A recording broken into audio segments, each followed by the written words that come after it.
Next is representative office. My part is background of the office. NAB Bank is Nepal's first commercial bank to graduate from finance company to full-fledged commercial bank. NAB Bank Limited was founded in the year of 1996. This institution, previously Nepal Merchant Banking and Finance, was one of the leading in its category until May 2008. When the transformation process for the upgrade was complete and the name was changed to NAB Bank Limited. NAB Bank was founded by a group of prominent Nepali. Then the bank vision and mission. The vision is building community to responsible banking, which is desired by stakeholders and allows consumers and clients to achieve their financial goals, thereby contributing to Nepal prosperity. Then the mission the first is NAB Bank is assisting client and consumer in achieving financial independence. Second is working actively with local and international stakeholders to strengthen and promote long-term socio-economic development. Third is being in charge of achieve positive environment and social outcome. Fourth, create an innovative culture within the company by utilize employee ability and potential. Fifth is self-sufficiency through financial product for the real economy. And last is provide banking goods and service in a way that delight customers. NAB Bank established its first representative office in Kuala Lumpur, Malaysia. NAB Bank representative office in Malaysia is located in Liwaya Persekutuan Kuala Lumpur and established in 2014. The product and service provided in Nepal is the same as Malaysia. NAB Bank has a specialized division that focuses on providing consumers with the greatest answer to their financial demand. Taking into account the different needs, the product and service are the corporate team provided working capital financing in the form of overdraft and short-term loan. Then the microfinance department has provided service in two ways: wholesale and retail. Retail banking department provide a variety of deposit solutions to individual consumers to saving bank account, fixed account and call current account. International banking department play a crucial role in supplying each customer with products that are meant to improve their liquidity position to effective cash management solution and include a variety of other features. Then the main management team in Malaysia consists of Chief Finance Officer, Chief Operating Officer, Chief Business Officer, Finance Head, Business and Planning Head, Business Strategy Head, and so many more. An organizational structure is a system that defines how specific tasks are directed in order to fulfill an organization's goal is known as an organizational structure. Rules, roles, and obligations are examples of these activities. The flow of information between levels inside the corporation is also determined by the organizational structure. The board of directors, management, and workers of NMB are committed to supporting the key values of transparency, integrity, honesty, and accountability, which are critical to good governance and high performance in any organization. Globally, good corporate governance concepts are recognized as drivers of enhanced organizational performance. The directors are in charge of ensuring the appropriate application of sound corporate governance. The board committees act on behalf of the board to direct the bank effectively and accelerate the decision-making process. The 5 board committees are the Board Executive Committee, BEC. The second one is the Board Audit. Third, Risk and Compliance Committee (BARCC). Fourth, the Board Human Resource and Remuneration Committee (BHRRC). And the fifth one is the Board Credit Committee (BCC). Move to the Malaysia, their organization structure of PNM are the governor is the bank's chief executive officer with the philosophy of corporate governance. Nepal Merchant Banking and Finance Bank corporate governance policies practice are aimed at exceeding all stockholders' expectations by fostering an environment of fairness, transparency, and accountability inside the firm. The bank is committed to producing and delivering long-term shareholder value. Now, let's move to the organizations department in NMB Bank, to Malaysia Bank and its corresponding functions. NMB Bank is Nepal's first commercial bank to successfully upgrade from a finance company to a full-fledged bank. The bank has opted to expand its range of services by incorporating synergies into its existing operations. The tremendous dedication and faith of all stockholders, including customers, promoters, shareholders, regulators, and employees, made this unique event possible. Because they function independently and have their own vertical management structure, they are referred to as silos. Employees in each functional department speak only with one another, and then department heads communicate with one another. In a steady setting with constant operations, this structure works well. A functional structure's purpose is to bring together all of the informational and human resources needed for a single activity in one location. The functional organizational structure aids businesses in operating efficiently and profitably. Anti-money laundering (AML) refers to the efforts that financial institutions engage in to ensure that they are in compliance with regulatory obligations to actively monitor and report suspicious activities. NMB, Nepal Merchant Banking and Financial Services, is not a financial hub in the region.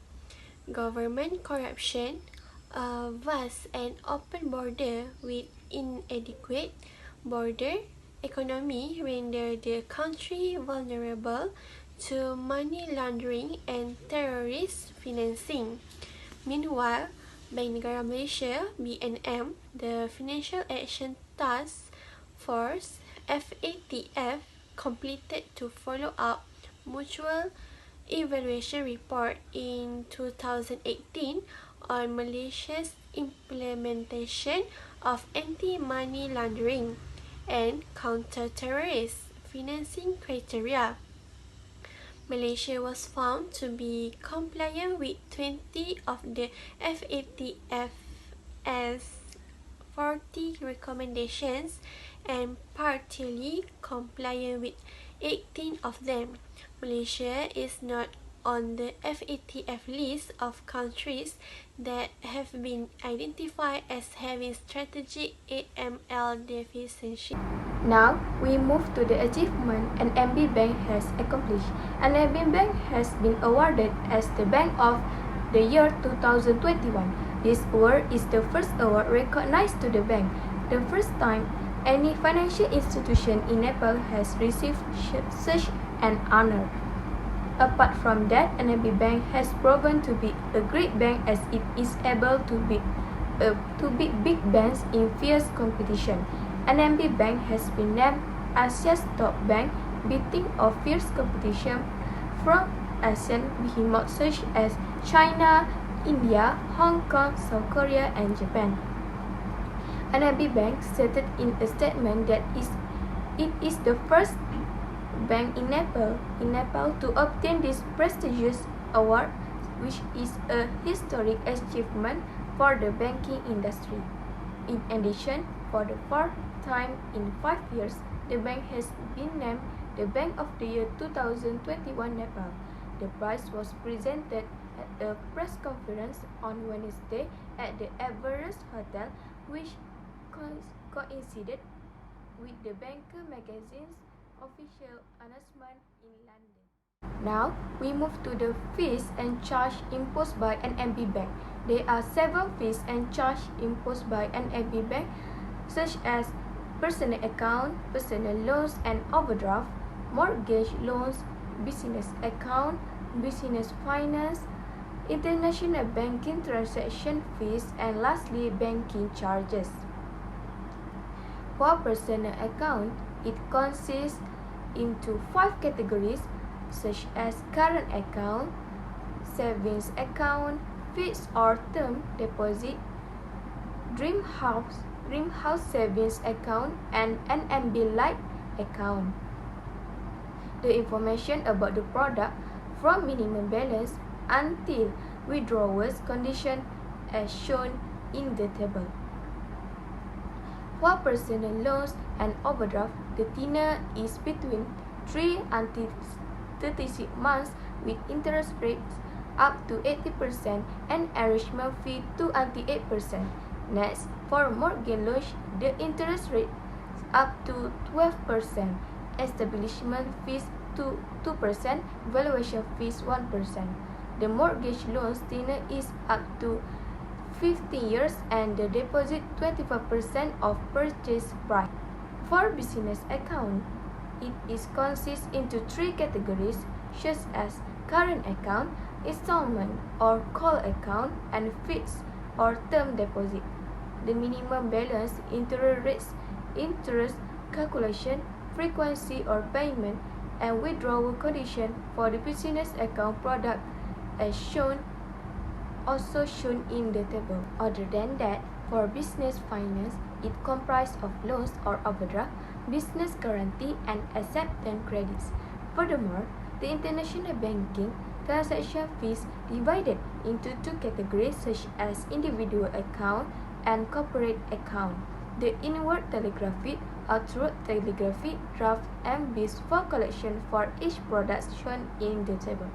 Lastly, for banking charges, it comprises into 3 categories such as individual account basic, individual current accounts, premium, and NMB Lite account.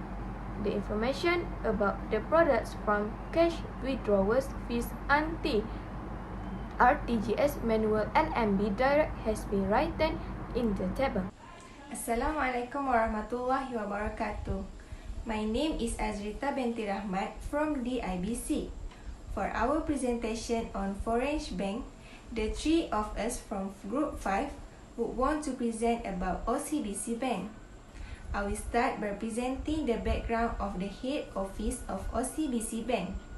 The Great Depression led to the merging of 3 different banks in 1932, which resulted in the formation of the Overseas Chinese Banking Corporation. OCBC Bank is the longest established Singapore bank formed in 1932 from the merger of 3 local banks. OCBC flourished and grew to become one of the largest banks in Singapore and Malaysia under the direction of good leadership. Now, let's move on to the main management team of OCBC Bank. First and foremost, Mrs. Helen Wong served as the CEO of the China Overseas Banking Corporation. She has appointed on April 15, 2021. All told, she has more than 37 years of experience in the banking industry. Next up is Mr. Darren Tan, who joined the company in December 2011 as Executive Vice President and Chief Financial Officer. Regarding the position of Group Head of Risk Management, Mr. Vin Chen Chu currently serves in this ability. On August 1, 2040, he was given the position. More information about this amazing management team is available on the bank's OCBC site if you are interested. So next we move to the organisation department in Malaysia of OCBC. The first one is Global Consumer Financial Service, Global Commercial Banking, Global Corporate Banking, Global Investment Banking, Global Treasury, Group Risk Management, Group Legal and Compliance, Group Operation and Technology, Group Operational Excellence, Group Audit, Group Finance, Group Brand and Communication, Group Customer Experience, Group Human Resources, and the last one is OCBC Securities. The next is product and services offered by the OCBC. The first one is consumer banking. This offers a customer engagement model that reaches out to the mass affluent segment principally through IQ. The second one is business banking. It offers clients a whole range of product and services from traditional credit facilities and cash management services to more sophisticated capital raising arrangement in the public debt market. The third one is investment banking. Works closely with the business banking division to develop and customize product and services to meet customer specific requirement. The next is Islamic banking. Al-Amin offers product and services on the applicable Sharia contract and with the endorsement of the Sharia Advisory Committee to meet the requirement of both Muslim and non-Muslim alike. Features such as fixed financing rate and profit sharing have attracted a growing group of a loyal customer who wish to draw from the Islamic principle of fairness, caring and accuracy. Next, transaction banking. This offers transaction-related services such as cash management and trade finance to SMEs, large corporation, financial institution and government entities. The last one is treasury. The treasury divisions work in partnership with the business banking and consumer financial services division to structure product and financial solution for customers who need to invest their funds or hedge their exposure. Next, 4 major sources of funds and uses of funds on OCBC Limited Bank for the previous 3 years, which is 2019 until 2021. First, deposits from customers. From the financial statement, we can see that OCBC serves demand deposits, fixed deposits, saving deposits, and short-term money market deposits. It shows that 40% of creditors are investing on the fixed deposits that require high deposits and provided fixed interest for debt services. So, no wonder if the deposits from customers are the first major sources of funds, along with deposits and placements of banks and other financial institutions. Next, the other liabilities, which include structured investments, equity compensation benefits, and provision for commitments and contingencies. First, the structured investment, where the product combines traditional securities with non-traditional financial instruments that purposes to meet a specific investment that cannot be met from any standardized financial instrument. Since it is flexible and can be customized to meet the investment risk, market outlook, and investment objectives, it is chosen to be one of the 4 major sources of funds in OCBC Limited. Next, the equity compensation. We know that equity compensation provides an opportunity for a financial home run and having no downside risk and provide tax benefits. So it's not weird if the equity compensation being one of the major sources of funds in OCBC Limited. Lastly, the subordinated bonds, where it is a sort of debt that function when a company default. The bank will get the money for subordinated debts before preferred and equity shareholders. Next, the uses of funds in OCBC Bank. In the first place, it shows that loans, advances and financing is getting the highest demand from customers. From the previous 3 years, we can see that people start to trust on online businesses.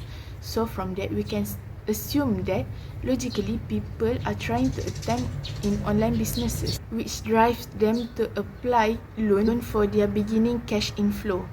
At the same time, people who survive from online businesses start to seeking the financing to buy such car and property. So no wonder if the loan, advance and financing is the top users of funds for OCBC Limited Bank.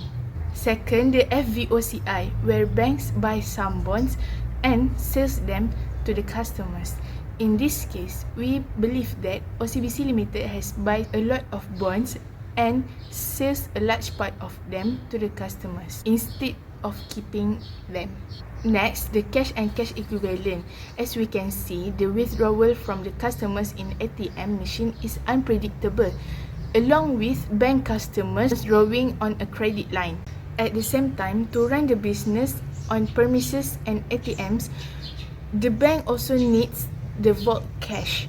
Moreover, check withdrawal nowadays can be processed electronically, not like before where we need to bring the check physically to the bank and it takes several days to withdraw. It can be concluded that the technology innovation nowadays makes a huge cash outflow unpredictable. Lastly, the FVTPL, where the bank bought some bonds and shares and sells them all to the customers. Now, let us finish this presentation by explaining the fees and the charge that OCBC Bank impose on its customer. Basically, all banks charge the same fees but have different price. Therefore, customers should pay more attention when wanting to use the products and service provided by the bank.